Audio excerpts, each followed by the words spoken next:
Hello, it is, what day is it? Friday, March 1st. Oh, it's March 1st. Is that a thing? Like, what's the Ides of March? I guess that's the 15th. I guess. Well, we can celebrate March 1st as like approaching trade deadline day. That's true.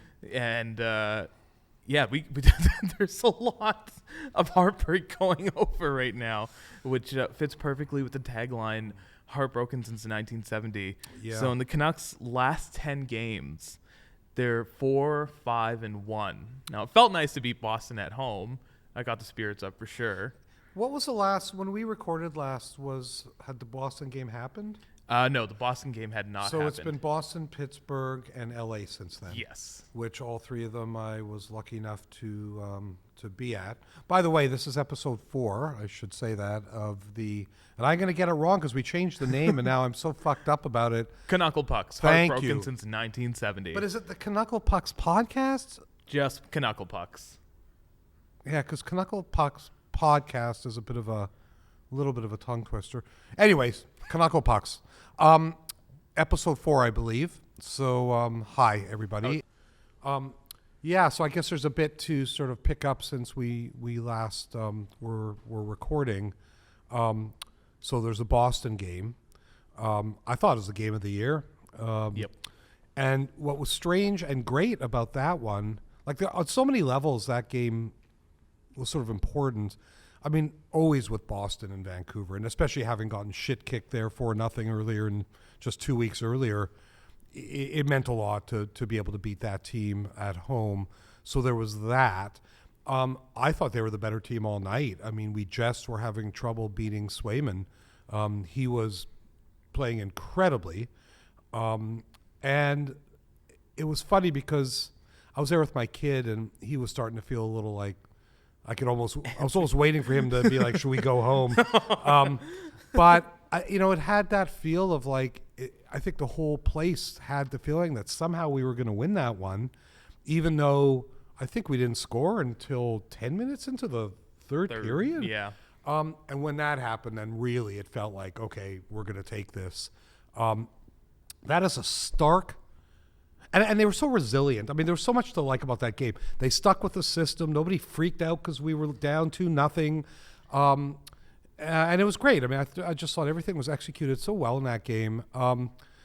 That is the exact opposite of the game last night, which was Los Angeles, where right from the beginning, we were the worst team. Yeah. They played desperately. They were engaged. We were so not engaged. It was almost scary.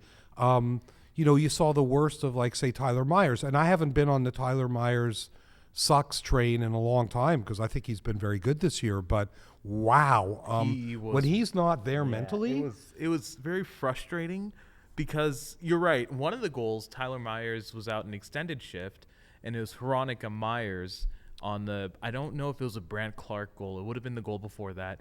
And it was a late shift, I get it, so he was just tired, burnt out. But there's no extra oomph throughout the whole night. And the thing is, did you see all the cross-seam passes? Like, the amount of open space in the middle of the ice of our own zone, I was like, no wonder we're getting torched. Yeah, it was and weird. It was really weird. And that actually, I wrote down this point, too, because I wanted to ask you, what do you think about Noah Julsen with Quinn Hughes on that top pairing instead of what we started with, which was Hronek and Quinn Hughes? Because like the first few episodes of the podcast, we loved Hronek and Quinn Hughes. And I still do. I think, I think a couple of things. I think I'm very happy that Carson Soucy's skating again. Apparently he's fairly close now. So I think that's going to make a huge difference. I think I can't completely blame Tocchet. That Pittsburgh game was weird. We'll talk about that in a sec. But that Pittsburgh game was not great either. And I think Tocchet did what Tocchet does, which is, fuck it, let's try completely different lines. Because, I mean, all the lines, it wasn't just the defensive pairings. Yeah, everything was all mixed up. Everything changed up. But it felt like it was the first time these people were playing together. Like, nothing worked. Nothing. It was strange. We were penned in our zone a lot. There was nothing good about last night. I mean, it just start to finish, we were the shittier team. And there was no pushback whatsoever. Somebody nailed, who was it, Hughes? Like, That little fuck on. He's got a hyphenated name. Not Adrian Kempe, not Kevin Fiala. Another some young guy, Dolan something. Josh Anders. It would have been Josh Anderson Dolan. Who is that? He's kind of like he's one of those LA Kings product that came up with like Alex Nyadzov and a couple other Kings wingers that they all had like from that they put from the Ontario Reign crop, which is their AHL team. And so, Josh Anderson Dolan is just getting into the league as a bottom six normal. And, when you get those young guys who are trying to prove themselves, they'll hit everything in sight. Yeah. I just saw that there were a couple dangerous hits and last night. That's exactly what it was. And I think you could say the same thing about Brandt Clark a couple of times when you saw Höglander going to the forecheck and Brandt Clark, who was playing right deep. There could have been a couple of cross-checking calls there. Because Brandt Clark was doing the same thing, even though he had a nice... And that call on Roenick where they went up 3-1 was brutal. And I'm not blaming that game on the refs at all, but we were done. At that point, it was like, we're done. Everything looked bad about us. Even the Besser goal was just like, at that point, it was just kind of like whatever. And as if work wasn't already bad enough for these past couple of weeks, the Canucks have to lose. Yeah. The fuck, guys. I mean, I'm not feeling horrible. It's not like I'm suddenly... all despair about everything. And I'd rather they go through this now than go through this, closer to the playoffs. And I don't think we're in any danger of falling out of the playoffs. No. So I'm not worried about that. I think we're in danger of not winning the division, but I can live with that. Yeah. I just want to get in the playoffs and see what happens. In the Western Conference, I think that's the right mentality to have anyways. Because the Western Conference it's literally like the entire conference is a wild card, except maybe the Central, because you have the two obvious one in the Jets and the Avalanche. But other than that, like the Canucks have been the powerhouse throughout the season prior to this last stretch of games. So I'm not really too worried about where they end up in the playoff seeding. Yep. I agree with you in the sense that these experiments need to happen now.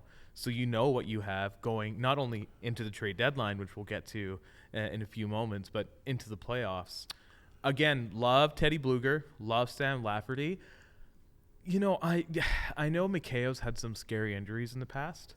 I don't like him in that top line still. I don't like him with Pettersson and Höglander, or even with him and Lindholm. He's a great penalty killer. He's a great skater. But he just can't finish. That's part of the problem. And when you put a guy who can't finish on the top line, that's a little scary. And we have to remember, Pettersson has the most responsible position to handle, which is the center. It's either you're the trailer when you're coming back to help defense, or you're the guy that's kickstarting the breakout. And I'm sorry, Mikheyev's just not the guy supporting him. Yeah, that one's weird. I mean, that one's, I like a lot of what Mikheyev does, but I think it was the Pittsburgh game where we were up by 1 and, we had a chance to go up by 2, and it was Mikheyev, and it was something, Millard made some beautiful play. Mikheyev was all alone in front, and I was like, man, if there was ever a moment, I would have been willing to forgive and forget so much. Yeah. Right. And, he shot it right at the goalie, like right at it just was crest. The worst shot you could possibly make at that moment in time. The Pittsburgh game was interesting too, and I was struck by a few things in that game. Number one, I can't believe Sidney Crosby is still as good as he is. He was the best player on the Miller was pretty goddamn good too that night, but Miller has been the best. But so was Crosby, and I mean, how 36? 37 actually. I'm pretty sure he's 37. I mean, my God, Malkin on the other hand, you notice that he's not what he was. Like Malkin doesn't quite have. I'm always struck all these years whenever the Penguins play here. Every game, even though it's so stupid because I say it every time, like it's the first time I've ever seen him. I'm always like, Jesus, he's big. Like, he's a tall, what is he, 6'4" or something? Yeah, 6'3", 6'4". Like as a rookie, he was 216 pounds. That was him at 18. So that was insane. Malkin, I noticed power forwards age a lot more different. When you have a big body like you'll probably remember the tail end of Gilbert Perreault's career. Like the guy was known for being that seismic, but still having some of the best feet in the game, along with the skill set he had of being a natural scorer. Malkin was kind of our generation of Gilbert Perreault, but as you see Malkin kind of aging out of the game, because now he has to focus on being positional, not the breakout guy. And I thought, Letang looked great too. I mean, it's interesting, those three, I mean, I guess you'd call that the core of the team that won all the Stanley Cups. But 2 out of 3 are still pretty formative sort of players. I thought Letang was one of the best players on the ice too. Mm-hmm. He did fuck one thing up, and got one of our goals was something he fucked up. But nonetheless, I was really impressed with him. And it's one of those things now, and I feel the same way when the Capitals come to town. Is this possibly the last time we ever see any of these players? Yeah, man. And I certainly felt on Tuesday night with Pittsburgh like this might be the last time we see the 3 of these players together. So that was cool. Like I wish we had won, and before we lost, we almost did win. I mean, we were very close in that overtime. That would have been nice, but I was okay with that game. It wasn't the worst game. I just don't know what happened last night, and it's strange because, maybe it's just one of those nights. Maybe it's just one of those nights, and there's no explanation and there's no reason. But all this stuff with Pettersson's contracts, was going on this week as well. Which I don't know why, because he's an RFA, guys. Everyone, just let him have his year. I agree. Just shut the. Okay, I'm gonna swear again if you don't mind. Shut the fuck up. He's an RFA.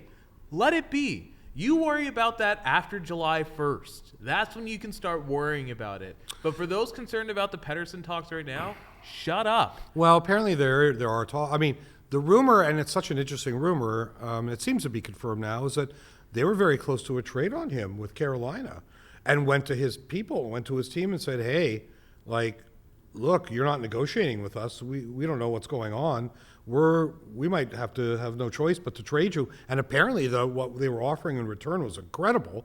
And then apparently that got the talks sort of going again. But the thing that bothers me about it more than anything is that he was very clear at the beginning of the year. There was that interview he did with Elliot Friedman in Sweden, beginning of the year.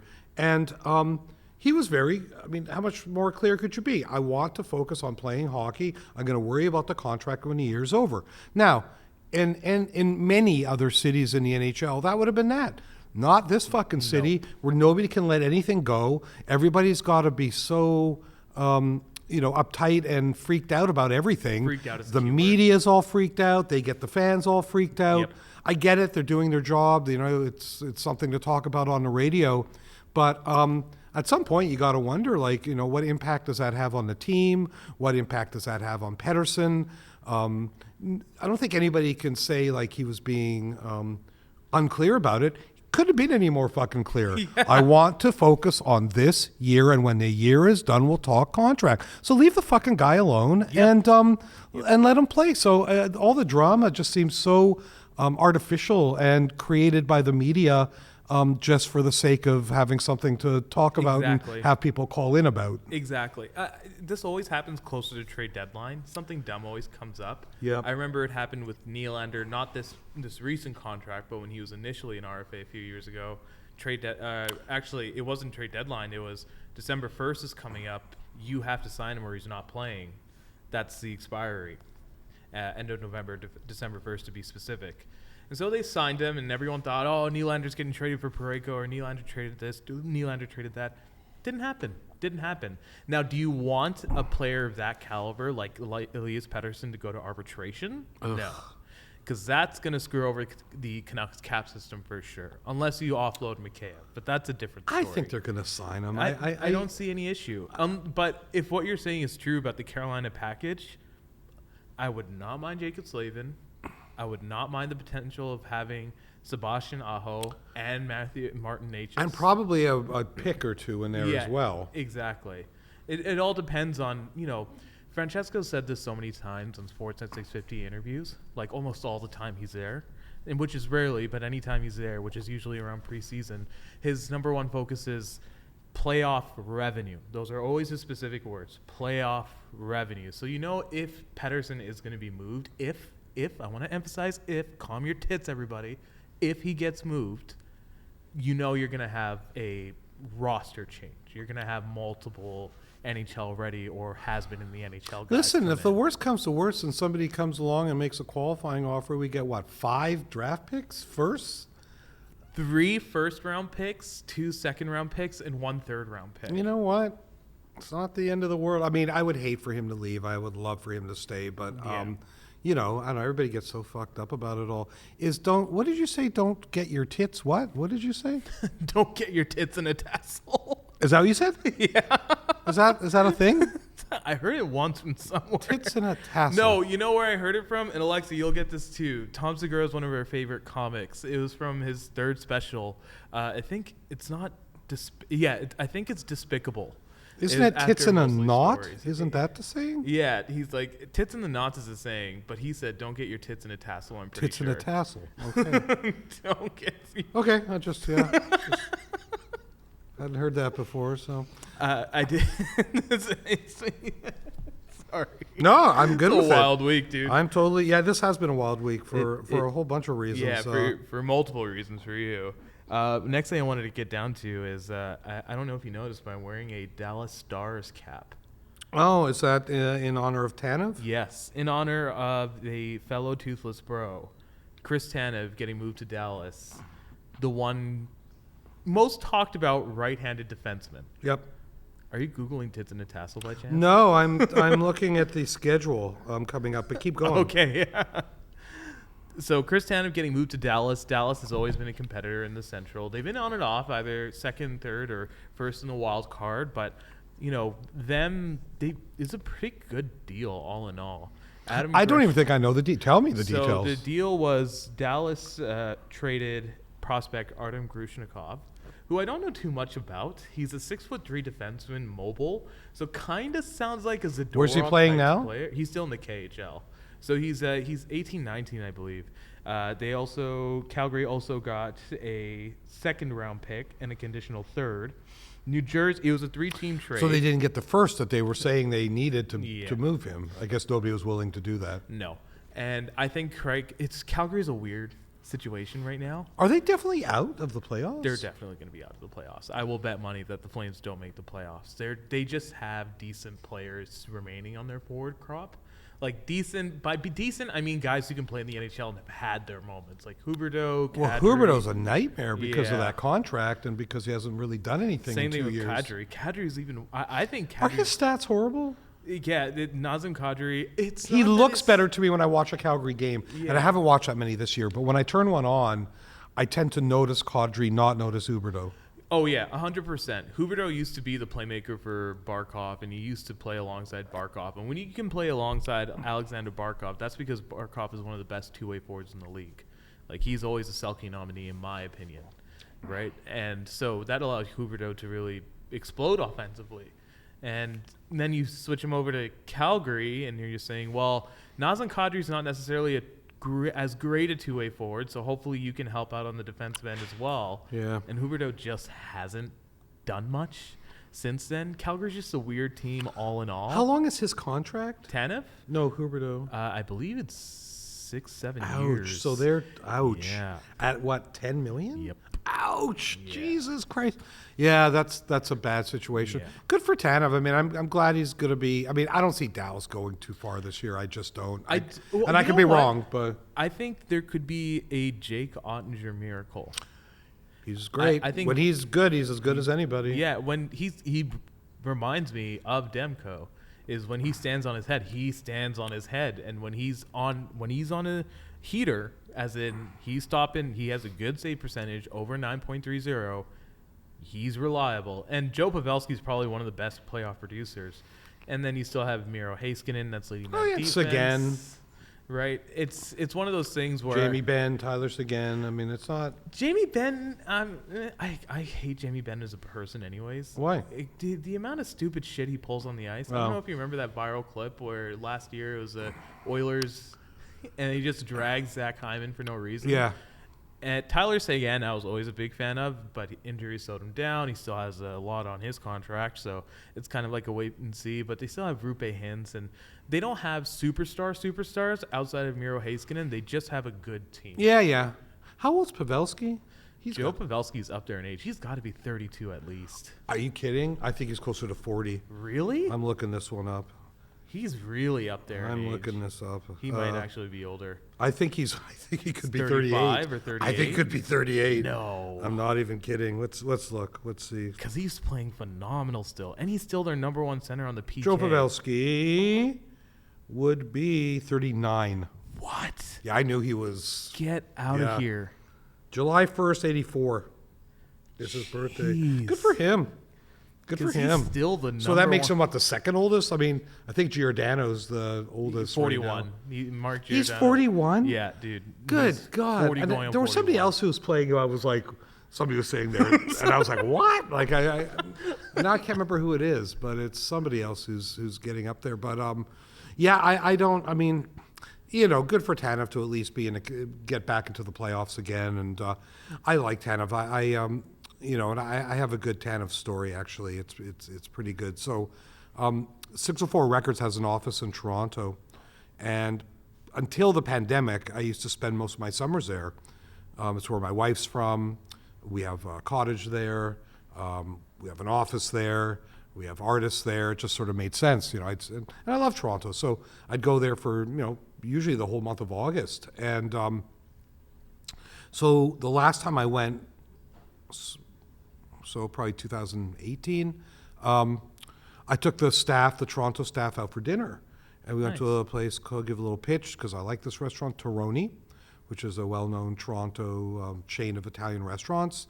And we're sitting there, and I look over, and I'm like, oh, my God, there's Chris Tanev and Quinn Hughes. And it was the first year that Hughes, like, I don't think he'd even played a single game. I think it was before the season even started.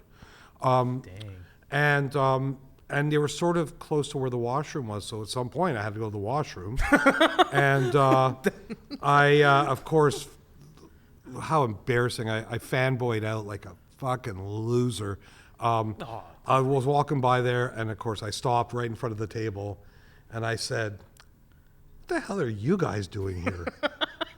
And they kind of laughed and said, oh, we're working out together. And I said, oh, cool. And I said, yeah, I'm the guy who owns the Dallas Smith's record label. And the reason I said that was Dallas had just played Bo Horvat's wedding. No. Yeah. You never told me that. Yeah. And, well, it wasn't like I played it. But he had played Dallas Smith's wedding, and I knew that Tanev was there. So I sort of dropped that. Yeah. And it was the best thing ever. Tanev said, oh, you're the Nickelback guy. Nice. Which I was like, yes, Chris Tanev has heard of me. Yeah. Yes. Nice. And I said, yeah, I'm the Nickelback guy. And I introduced myself to him and Quinn. And I said, look, I'm sorry I'm being a loser. You guys are eating your dinner. I'm sorry to interrupt you. You know, I said, season ticket holder, really excited about this year. You know, thanks. And went to the bathroom, left. Well, when they left before we did. They came over to our table. Aw. And Tanev shook my hand. And he said, where are your seats? And I said, section 108. And he said, I'll be looking for you. Oh, nice. There you go. And then, of course, the dinner was ruined in a way because, like, you know, right away I'm just calling people. You know, I call my son. Guess who I just talked to? You know, like I'm just like a fucking loser. But he was very, very nice. though. He was very genuine and very nice. I would have the same reaction though. Like the only highlight of working retail as a college kid at Canucks team store is anytime a player would come in and they were actually nice. Why would they come into the store? I don't know why, but some of them would stroll into the store sometimes. They just like honestly, Canuck players. Yeah, Canuck players. Tanev came twice, and at both times he was just, you'd see the gaps, casual, calm smile, quickly come in and come out, because the last thing these guys want to do is to get seen by fans who are on tours that enter through that arena, take a bunch of pictures, spend 45 minutes there, and leave. But Chris Tanev stayed for like 15 minutes and just had a conversation with us. Bo Horvat always brought his dog in, Gus, and I think Gus has a bobblehead with us still. you really See the character of these guys a bit when they just well, have it is common interesting courtesy. when you see them around the city. Yeah. And you really get, I mean, I'm lucky because I'm in the entertainment business, so I've met players in different contexts. I've met them in the context of, like, like at Chad's house or something. Well, that's very different than just sort of running into somebody at Whole Foods. But boy, oh boy, you really, and this is probably not fair because again, being in the entertainment business, I realize that, look, if you're having a bad day, the last thing you want is somebody getting up your ass and asking for a picture. And I do have sympathy for that. I really do. But it really is interesting. I'm trying to think of all the players I've ever run into outside the context of the stadium. I've run into the Sedines a couple of times, Whole Foods, very pleasant. Nice. I was there with one of my kids, took a picture, no issue, no attitude. I apologized profusely for disturbing them. No problem, no problem. Very nice, no attitude. But then I approached Nick Bonino once when he was on the Canucks. Oh. What a prick. Okay, and again, I'm gonna rephrase that. That day he was a prick. He might be the nicest guy in the world. And in fairness, he had an injury. He was in a cast of some sort. I was like, hey, Nick, I hope you heal up and, love to see you back in the ice. And, just kind of grunted at me. It's just like, well, Quinn Hughes, I have now seen at Whole Foods twice. Oh, there was a second time? Twice. And he gives off a real stay away vibe. Now, to be clear, he's not being shitty. He's not saying shitty things. Just head down on the phone, walking kind of 10 paces behind the, I assume, girlfriend. Interesting, right? Like, I would not have felt comfortable sort of walking up to him. Once I saw Bieksa when he was still on the team at the UPS store where our mail comes, and he was injured. He had this massive cast on. And I said something like, oh, man, big fan, man. I hope you're back in the ice. He was so nice. Thank you, man. What's your name? Ba-da-da. I said, season ticket holder. Oh, thank you, man. We really appreciate it. I mean, he was so nice. So it's funny. I mean, you I don't know, like. There are certain players that are just great brand ambassadors for a team. Sorry to get off track. I just have one story as a kid. Go, yeah, do it. It was when I first met Tyler Bozak. It was in his sophomore season, which would have been 2009, 2010. In South, there's the Pickering Flea Market. Pickering is a little municipality outside of Toronto. And the Pickering Flea Market is massive. I only like going there. I have been there. Yeah, I only like going there because you'd see all the mom and pop shops, specifically the hockey collectible shops, and you'd see the best stuff ever. You'd see an autographed Ken Dryden mask. Nice. You'd see some autographed Pocket Rocket stuff. Like, usually is mostly Habs stuff because the oldest franchise in NHL history. Why not? Right? And so, our oldest active franchise in NHL history. And so I get there, and it just so happens that Luka Caputi, who had just been acquired by the Leafs at the time, and Tyler Bozak were doing autograph signings. Now, I have to understand, I'm a nervous, fat, little brown fucking kid just standing out, super stoked just to have him autograph something. It was the best feeling of my life. I am so nervous to meet Tyler Bozak because it was coming off a game where he had a shorthanded goal, 5-on-3 shorthanded goal against the New Jersey Devils, and he scored on Martin Brodeur. Oh, nice. And that's when I was like, holy shit, I'm about to meet this guy. Yeah. He was 22 at the time. He was probably signing autographs all day that he didn't even look at me once, and I was just a heartbroken kid after that. Oh, he wasn't nice? He was not nice Bozak. at all. Yeah, Tyler Bozak, who's now a Cup champion with the St. Louis Blues. And I was like, man, what the fuck? I was so excited. Well, he was also very mad because there was a group of, like, I'm not going to lie, they were very attractive women that he, like, 22 years old, you're an NHL superstar. Yeah. You're going to get the bras on you. Like, this guy's a bro. So, like, 22 years old, pretty sure he's single at the time, gets like this, and I cut in front because I'm so nervous because no one waved me through, interrupted their photo. He's like, and he's like, hey, kid, we're doing something here. He just yells at me. So now I'm like this fucking 10-year-old kid, almost pissed my pants. And Luka Caputi, on the other hand, who was a fighter, this is back when, goons were still a thing, giant fucking hands, but he gave me a hug. Yep. I was like, man, those like, come on. It's so hard, though, because, it's funny, like, it's hard because you don't, like, maybe Bozak was just having a shit day, although I guess he had time to be nice to these women. Yeah, he had the broads. So, well, okay. Yeah, that sucks. It's weird. This day, I've always wanted to see, like, by some miracle, I imagined it every now and then. It'd just be like, fuck you, Tyler Bozak. Well, I mean, it's funny, doing what I do for a living, I sort of have those situations a lot. Like, I remember once I was at a Cactus Club, which is a restaurant chain here in BC, in Delta, of all places, Delta, I know BC, where that is. because Theory of a Dead Man lived there, and that's where they're all from. Oh. And Chad and I think we're out there having a meeting with them, and we were just like, we're hungry, we should just go to the Cactus Club. So we went to the Cactus Club. So Chad and I are sitting there, Chad Kruger, it's Chad and I are sitting there having dinner, and I can see sort of behind him that there's a couple who are like, oh my God, that's Chad Kruger. Oh my God, that's Chad Kruger. And I said something to Chad like, fuck, like, here we go. As I said there. And, Chad, I got to give him credit. I mean, his attitude is basically, I make a nice living because of those people. Nice, yeah. This is part of my job. Like, my job isn't just when the lights go up at a concert and I'm playing. Like, this is part of my job. And he was always like, just chill out, dude. Like, just who cares? I'm like, okay. I said, but they're going to come over. I could just tell. He said, so what? If they come over, they come over. And sure enough. They came by. Well, 10 minutes later, a bottle of wine shows up it's from the couple over there. So we were like, okay, great, thank you. And, 10 minutes after that, Dad comes up. Hey, I'm so sorry to bother you. Chad's like, oh, no problem, buddy. Thanks for the wine. Like, that was great. Listen, I've got 2 daughters, huge fans. I just called them to let them know we were talking to you. And is there any way you would sign an autograph for them? And Chad's like, yeah, of course. So the guy's like, okay. And Chad says, Chad grabs a pen and says, okay, well, what's your first daughter's name? He's like, Lisa. I said, okay, well, what's going on with her? Oh, man, she's in the middle of exams. Oh, okay. Lisa, you're going to ace those exams.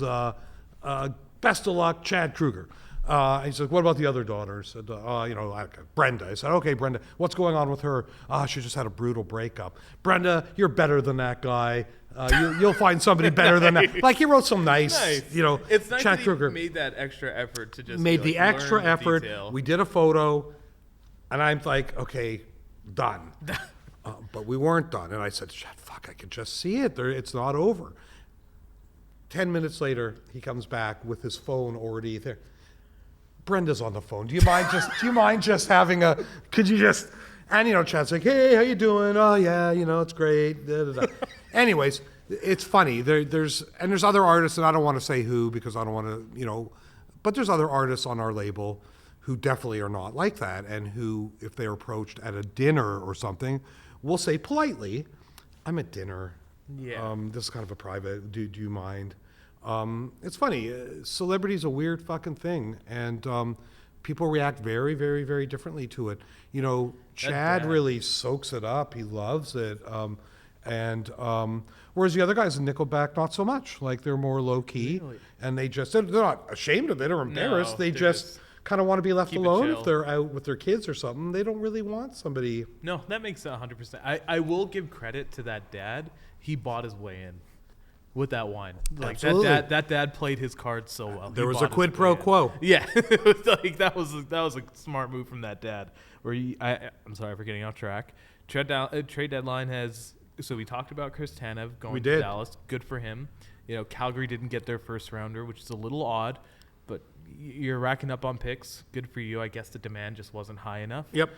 Now, before we get to any other, so quickly, Leafs acquire Ilya Lyubushkin. That's another right-handed defenseman. Who that's they had previously acquired in some weird. 2.5 years ago, we acquired him from Arizona at the time. And I didn't remember we where. acquired him from Arizona again, I'm pretty sure. That's a weird move. Ilya Lyubushkin has always been your typical Russian defenseman. Big, not necessarily the best skater all the time, just makes the basic plays, and that's all you need from a right-handed defenseman sometimes. My number one thing always is just get defense who can play defense. What did they give up for that? A third and a sixth in a 3-team trade. I think Carolina Ilya Lyubushkin was acquired from Anaheim. A third and a sixth. Okay. Yeah. So that's it. whatever. Exactly. It's kind of like the Zadorov trade almost. I still don't know how we pulled that one off. Yeah. I like him. But that might explain why the format of the Lindholm trade happened. It's Yep. like, okay, you know what? You kind of gave us Zadorov, and Craig Conroy realized that as well. Maybe that's why he ran up the price tag on Lindholm when we first acquired him. Now, we're talking a lot about trades. The last episode you brought up Frank Vetrano as a preference. Just before we cap off here, do you have any trade deadline wish lists? Not really. I mean, the only thing is if everyone's healthy. If Joshua's healthy, if Soucy's healthy, I feel pretty goddamn good about where this team's at. But boy, it's scary that, those two guys go down, and I really think that has something to do with the team's sort of less than stellar play as of late. So I don't know. I certainly wouldn't want to be mortgaging anything in the future at this point.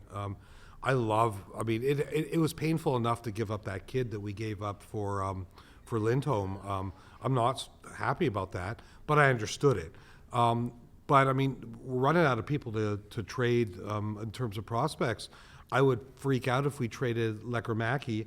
Yeah. See his lacrosse goal this week? I mean, not that that's why I'd keep him, but but it's a shot. But the guy's a goal scorer, pure and simple. He seems to be able to score every which way but loose. Like the guy's a goal scorer, a natural goal scorer. So I think we have to keep him. We'd be insane to let him go. Same thing with Aatu Räty, in my opinion. Same thing with Räty. Same thing with Podkolzin.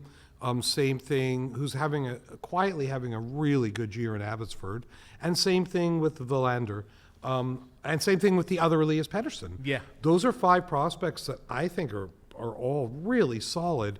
And so is that kid we gave up in the CH or the OHL or whatever that kid is. Andrew Bruskowitz? Yeah, I can never say the name. I never even want to try. But yeah, so I mean, I'm not like who's out there that would really like make the difference. I don't know. I'd say I don't have a specific trade wish list. I'd say leave the forward group alone. I think they, like you just mentioned, two guys, like Podkolzin having a good quiet year, really good quiet year in Abbotsford. Yep. That's a guy you can rely on to call up if injuries go down. And he has NHL experience. Same thing with Aatu Räty. Yep. Right? So you don't need to worry about trading for forward depth. But I will say it would be nice to have one extra body in the back end. Nashville's a weird team this year. Prior to this recording, they were on a 7-game winning streak. Yeah, and they're not out of it yet. They're not out of it. I would have said, if Nashville was out of it, it might be worth reacquiring Luke Shen just to have. Like, just having that one extra, I think... What kind of a year is he having? It's weird. I've heard nothing about him this year. Well, that's the type of defenseman he is. If you're doing your job as a defenseman in that position, if you're not being talked about, that means you're doing well defensively. How old is Luke Shen? 33? I think so. 34? Interesting. Okay, that's interesting. Also, happy belated birthday to Alexi Johnson, our producer. Oh. And editor. It's a belated birthday. Today? No, belated. It was like what, a week ago? The 16th. Oh, yeah. So it was like almost. Are you going to say how old you are? Are you? No. Well, you're young. Yeah. Fuck you. I'm 30. Yeah. I only wanted to brought it up because I bragged about getting a Shaq vinyl collectible figure there. Oh, nice. Yeah, it's something exactly you'd like. Just like. Oh, is that what you got for her? Yeah, so I got very for nice. Alexi. Yeah, I've got a She's couple of huge music Shaq fan. ones for that. That's that gold one, right? Yeah, gold. That's when. Which is still just Funko that. Pop It's did the same that. company that does. Funko Pops. Which Yeah. honestly, I don't love. I like the gold ones more. Yeah, I like The these Funko Pops all look the figurines, same. but I The Funko don't Pops get it. look kind of weird. Yeah, I'm not it's just they're essentially bobbleheads that don't move. Yeah. But yeah. And also, it was your executive assistant's 2-year work anniversary. I think 2.5 weeks ago Who, now. Becky? Yeah. Who also sports an I Hate Simkin T-shirt. She does. Going You know what's quite a funny? bit. Somebody I know, like a business manager, bought one this week, and then texted me the screenshot of him purchasing the I Hate Simpkin shirt, which 604 again I records always am like yeah, and I'm always like, okay, I'm assuming it's tongue in cheek. You're wearing it for tongue in cheek reasons. But what the fuck are we talking about? Yeah, we were just going over trade deadline. Yeah, wish list. like I don't. Luke Shen is the only guy I can think of, or a similar player to Luke Shen. You don't want to overpay for just a healthy scratch depth defenseman. The thing is, when we're good this year, we're as good as anybody. Like I don't. It feels to me like when there's a breakdown like last night, it's got very little to do with the personnel and a lot more to do with I don't know what's what. on the ice, like the mentality on the ice. Some players might be having a good night. Some players might not be. Well, having but a good night. look at it also this way: Pittsburgh and LA are fighting for the playoffs, And we're not. Pittsburgh's a weird one, though, for the trade deadline. Dubas is in a very, very odd position. Acquiring Erik Karlsson is probably one of the worst things. Even though that motherfucker scored the overtime goal, he was Yeah. silent. That was the first time I noticed him that night. After having won the Norris, he's having like a real quiet year, which is weird. 100-point season last year. Yeah, it's pretty weird. But how far out of the playoffs are they? I haven't really I think they I'm gonna look are right now. probably 6 or 7 points out of the playoffs, maybe. But I think they have games in hand. Last time I looked, that was the thing that was weird. They had all these games in hand. Here we go, wild card. So they are in the what? Here we go. I see. Eastern Conference. Well, they're not in the. Yeah, really they're close. not really. Tristan Jarry has not been playing great. They have 62 points, 27, 22, and 8. Yeah. Yeah. Interesting. I mean, I get what Dubas was trying to do, and I think the idea actually was probably the right idea. It's like, hey, yes, our core is getting old, but they're not completely past their prime. Let's buttress that with a defenseman who's arguably maybe going to be past his prime. He's got to be 31, 32. 32, I think. So, it is a weird one. It is. I don't think it's gone the way they were hoping, and I don't know what you do with that. Do you sort of go up, time to blow it up? And if you do, how do you blow it up? I mean, Sid's not going anywhere. That city would revolt. The only person you can really think of where it's just like, you know what, if we're going to give him away, we'll actually get a high return for him depending on demand from contenders. Gensel. Yeah, it's Jake Gensel. Jake Gensel's a name that's been shopped around a lot. Yeah, the Canucks there was some talk of the Canucks getting him. And how old is he? He's still in his 20s. 28? 28, I'm pretty sure. 27, 28. Great player. Yeah, he is. Great He is. player. And Great I got to shooter, be great power honest, play player. if somebody in our division gets him before the playoffs, that would be a bit scary. Like Vegas. Yeah. People are talking Vegas. Man, this whole that brings me to the whole keeping guys on IR until the playoffs thing. Something needs to happen there. I mean, the Like Leafs Eichel? are they going to keep Eichel or Mark Stone or both of them on IR until the end of the season again? Because, they might have some easy matchups where they can win just enough to get into the playoffs kind of thing again. And then you remember what Tampa did with Kucherov when they won their second cup? Yeah. Kept him on IR for the longest time. Yeah. And then the Leafs are doing the same thing right now. John Klingberg and Jake Muzzin. No one has kept in touch What with them. is actually going on with Klingberg? Klingberg's, it's a lower back injury, almost like he herniated his disc kind of thing. So Klingberg is definitely out. He hasn't been sitting on the ice at all, just kind of in conditioning. And how old is he? He's still he's approaching 30. So I don't think he's 30 just yet, but I think he's 29. And who's the other guy you just said's on? Jake Muzzin. And what the fuck? What was the last time anybody even... Has he played this year at all? Nope. He's been kept on LTIR. So what's he doing? He's just... That's the Collecting thing. a paycheck? Collecting a paycheck. He's literally just on a conditioning stint, collecting a paycheck. He's a good player when he's good and healthy. He's a good player. Yeah. But that's been a long time since he's been healthy. Yeah, I wouldn't bring back Jake Muzzin anyways with the playoff rush. Matthews is 53 goals now or whatnot and so on and so forth. But yeah, just before we head out, the next 3 games for the Canucks from this day. So March 3rd, there's Anaheim. March 5th, there's LA. And March 7th, there's Vegas. All on the road, so a small road trip. Hold on, that's what we're doing? Yeah. Say it again? So March 3rd, Anaheim Ducks. March 3rd, so day after tomorrow. Yes. And so Monday they will be The playing. Ducks. Okay, so that's got to be a fucking victory. Easy Jesus win. Christ, Yeah, that better be. That's got to be And in fact, easy I'm win. not even going to be happy with like 2-1. Like that's got to be 6-2 or something, or I'm going to be fucking choked. Yeah, you got to. If the Leafs beat them, And I think 9-2, you play Demko just to make sure his confidence is. up there after the last couple of games. Yeah. Yeah. And then you got LA again, but on March 5th. I think that should be. Quentin Byfield's playing great lately for LA, and that's really helped them round out their depth because if Quentin Byfield's playing good, that means a lot of the weight that was on Pierre-Luc Dubois' shoulders can come off a bit, and he can play a bit more He freely. was invisible last night. Yeah. Byfield stepped up, though, man. Like, Quentin Byfield. Good player. He looked great. Dangerous every time he touched the Yeah, puck the last last 6 night. games, he's been just. There were a lot of, like, I was impressed by, I mean, listen, talk about old dudes who still, you know, I thought Doughty was great last night. that walk-in clapper. He was, I mean, part of it was the Canucks were that bad. Yeah. But he was impressive last night. Yep. And why does everybody boo him? That wasn't clear to me. Was there something I'm forgetting from the past? Did he do something during the 2012 like playoff run that they had? I was asking a guy I was with Spencer, one of our engineers, and we were both like scratching our head a little bit, like, what the fuck are we? I mean, everybody knows why they boo Marchand. Everybody knows why they would boo Duncan Keith every time. I mean, you know, because of things that happened, you know, 10 years ago. Yeah. As stupid as it is, like, at least you could trace it back. I have no idea why the boos for Doughty. It was strange to me. I thought, who's their captain? Anze Kopitar. You know what? Like, there's another guy. What is he? 35, 36, 35. maybe 37. He was dangerous. He was good every time he played.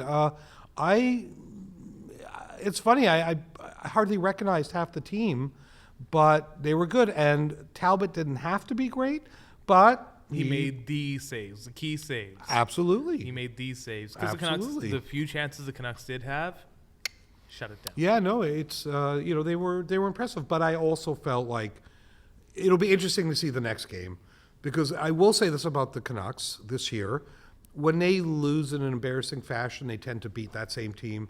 We did it to the Bruins, we did it to the Leafs, we did it to. I mean, you know, we'll get embarrassed and then we'll sort of return the favor. Yeah. So I'm hoping we have a real thing. But at this point, on some level, who gives a fuck? As long as we don't blow it. I mean, and I don't think it would almost be mathematically impossible for us to miss the playoffs now.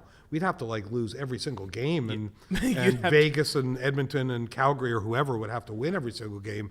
But you know, I like I said, maybe I should be freaking out. I'm not. Same here. Last night was just so out of character. So I guess the only thing that's concerning is that we're seeing more of that. And there's been a few games now where if they weren't like that the whole game, they were like that a lot of the game. I think you'll continue experimenting with what's already is a really good lineup, in my opinion, even defensively speaking. Yeah, you'd like to have that one safety piece as a 7th, 8th defenseman just in case for depth purposes. But I think this is the ideal roster, and just kind of let Talkett play with it now so you can stop the experimentation process. I just hope before the Joshua is not hurt in a way that's going to, you know... yeah, that's a tough one. He's a game changer when he's well on the forecheck. Yeah. But then, you know... And they haven't even said, I keep hearing it's a broken hand. Yeah. I thought it was just, you know, a broken knuckle, and then you should be... No, but now it's worse. It might be actually a broken hand. So we'll see what happens on that But front. even a broken hand, he's very likely back for the playoffs. Most likely. I imagine it shouldn't be too bad. I imagine just with a broken hand, he should be fine. Well, fucking Kadri broke his hand when Colorado went to the finals and came back. He broke his hand in the playoffs and came back. Now, granted, that's the playoffs, but still, I mean, you know, if that means Joshua's out until the playoffs start, so be it. Keep him out until the playoffs start if that's what it takes to make sure he's, you know, as healthy as can be for the playoffs. Exactly. But you know, we definitely missed him. I feel also like Di Giuseppe isn't quite like, it's funny. Earlier in the year, I was liking him. Now it's been a bunch of games where it's just like, eh. He was effective on the forecheck to start the season. Really effective. Really effective. But then, you know, he's not really doing what he did before, which was all you got to do in the forecheck is force turnovers, keep the puck in their zone if you're a bottom 6 player. And if you get this chance, take it. But if you don't force a chance. Yeah. Just keep them hemmed in. Yeah. So that's going to be a questionable one. Whether the Canucks acquire depth piece for forwards, I don't think so. I think you just stick with what you have in the system, and that's Archie Bains or Vasily Podkolzin to play on the right wing. I haven't loved Baines. He's not horrible. He hasn't done anything like he didn't make some horrible gaffe that led to a goal. But like I often say, like with defensemen, if you don't notice them, that's often a good thing. But not so much forwards. Yeah. You kind of want to notice a forward. You want to notice. Baines had an opportunity last night that he sort of flubbed. It didn't fuck anything up, but a different player in that same spot would have probably been a goal. Yeah. I can't remember there was like sort of streaking up the right side, and somebody saw him, fed him a pass, and he just overskated it, or I don't know. Yeah, I mean, wishing the Canucks the best. And then to cap it off, the third game after this episode, or after the date of the recording of this episode, is the Vegas Golden Knights, who are inconsistent but can win every now and then, or win enough to keep them in the playoffs, and then have everyone return from IR. That's an interesting road trip. Two teams that we very likely will face in the playoffs, either LA or Vegas. And, you know, Anaheim, which, again, that's even more reason why that better be a easy win. I'd be very happy with a win or loss of point on this one. I expect this to be a 2-1-0 minimum. You beat LA, you beat Anaheim, maybe you lose to Vegas, because sometimes Vegas can step up. They just annihilated the Leafs. I saw that. Yeah, so. You know, I always like when the Leafs lose, and then not when they lose against somebody where, you know. Yeah, like, you need. What, that night you had to fucking, you know. Blow the. Yeah. Yeah. But, all right. Okay, well then I guess we will catch up after that road trip. Yeah, we'll catch up after that road trip, and we'll see if any of our trade deadline wishes come true. Canucks fans, if you have any trade deadline wishes, hopefully they come true, man. If not, suck it up. This is already a pretty decent team.